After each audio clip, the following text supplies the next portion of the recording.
The biggest hit in Eurovision history, some more ridiculous props, and a song about polenta? Let's talk about Eurovision 1958.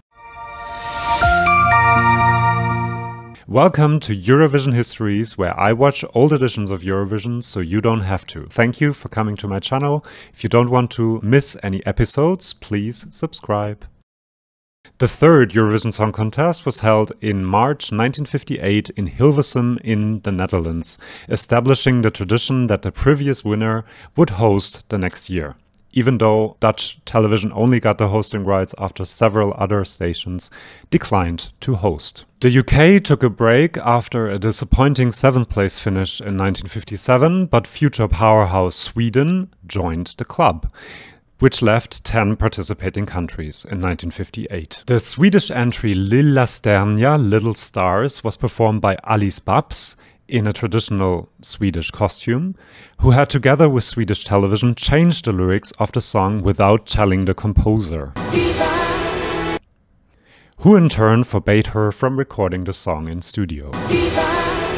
As most of Europe didn't understand the lyrics anyway, I don't think it really mattered. There was a lot of la la la going on.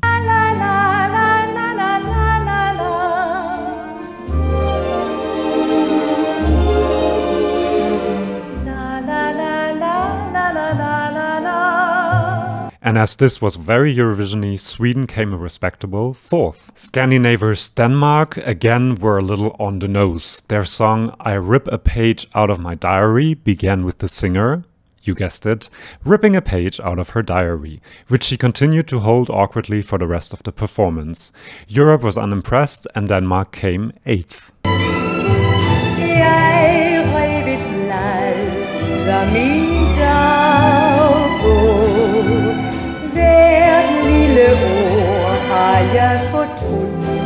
One place behind her was previous year's winner Corrie Brokken, whose Heel de Wereld could not impress.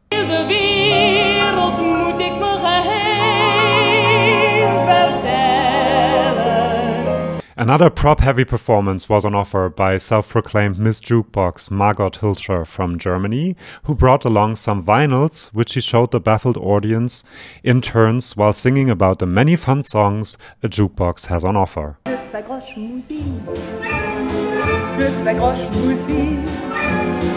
Und der Alltag versinkt, wenn frohe Musik erklingt. Very Eurovision-y, but maybe a bit too much. Germany came 7th. The big star of the evening was Dominico Modugno from Italy with Nel blu dipinto di blu, better known as Volare, oh, cantare. The song became a worldwide hit, won the first Grammy Awards for Record and Song of the Year, and has become an evergreen covered by artists such as Dean Martin and the Gypsy Kings. Naturally, in Eurovision it only came 3rd. Maybe it was just too modern and lively for the judges. The host only appeared after all 10 songs had already been performed and had the fun task of making the following announcement. In English, you are informed that because of technical difficulties on the Eurovision network, the first song, Italy, hasn't been seen and heard in various countries. Therefore, this song will be repeated again. En français. So Modugno got to perform again. Maybe some judges got confused and thought they had just seen song number 10 and gave its points to that song.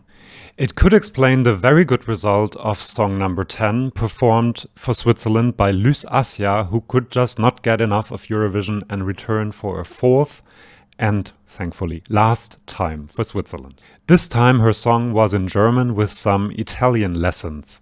Her song Giorgio talked about the titular man from the Lago Maggiore and Assia having lots of Italian food. Giorgio vom Lago Maggiore, Giorgio ein Weekend mit dir in Ascona am Lago Maggiore, mit Chianti, Chianti, Chianti, Chianti, Chianti, ein Weekend mit dir und Risotto, Risotto, Risotto, Risotto, Risotto, Risotto, Risotto. She regularly interspersed a fun song with vocabulary from an Italian cooking course. Polenta, polenta, polenta, polenta, polenta, polenta, polenta. Of course you would sing about polenta at Eurovision. Makes complete sense. In parts it also turned into an Italian lesson. Un ristorante alla piazza. Cameriere? Signore, signorina, per favore. Un espresso? No! Vino! Duolingo would be very proud. Naturally, this rather ridiculous offering came second, ahead of Volare. It almost won, but was finally sunk by Italy only giving it 4 points and 6 points to the eventual winner. The rules were unchanged compared to the previous edition. There were 10 jurors in each country and each of the jurors could give 1 point to his or her favorite song. France won, among other things, because it received 9 points from the Danish jury, which even surprised the host. So France, 9 marks.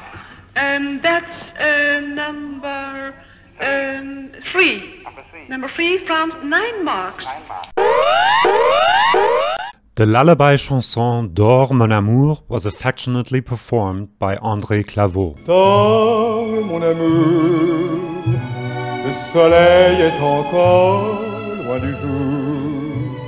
Nous avons pour aimer tout le temps, et la nuit nous comparons. This might have been the first LGBT winner of Eurovision, because before the German invasion of Paris he had apparently lived quite openly gay. While he gave his all in his performance, his winning song is a corny, boring chanson, which is aptly named as any amour would swiftly go to sleep hearing it. In my view, this is one of the most infuriating Eurovision results ever. My personal favorites would have been Volare, of course, and the well-performed Belgian song about a cat. Elle avait tous les atouts dans son jeu et du chic jusqu'au bout des doigts. Fut Leclerc had already represented Belgium in 1956, by the way, and would return 2 more times. The voting had a few fun moments as well. Vienna. Good evening, Vienna. Of the Austrian jury.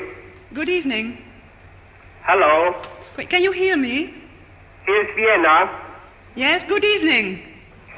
Here's the vote of the Austrian jury. Will you please Number get... 1, Yes, Italy. yes. 1 vote. Number 1, Italy. Number 3, Well, will you wait a minute? France. Number 1, Italy. 7 votes. 1 vote. Yes. Number 5, Sweden. 1 vote. Nee, Number 5. Number 8, Well, wait a minute, please. dit gaat niet helemaal juist, dames en heren. U merkt het. Well, will you say Er is it geen again? goed Because telefonisch I have contact. to repeat your words, you see. So, will you speak slowly? Then we start again. Thank you so much for coming to my channel and for watching this video. If you want more content on Eurovision and Eurovision history, please subscribe and come back for the next episode on Eurovision 1959. Chianti, chianti, chianti, chianti, chianti, ein Weekend mit dir und Polenta, Polenta, Polenta, Polenta.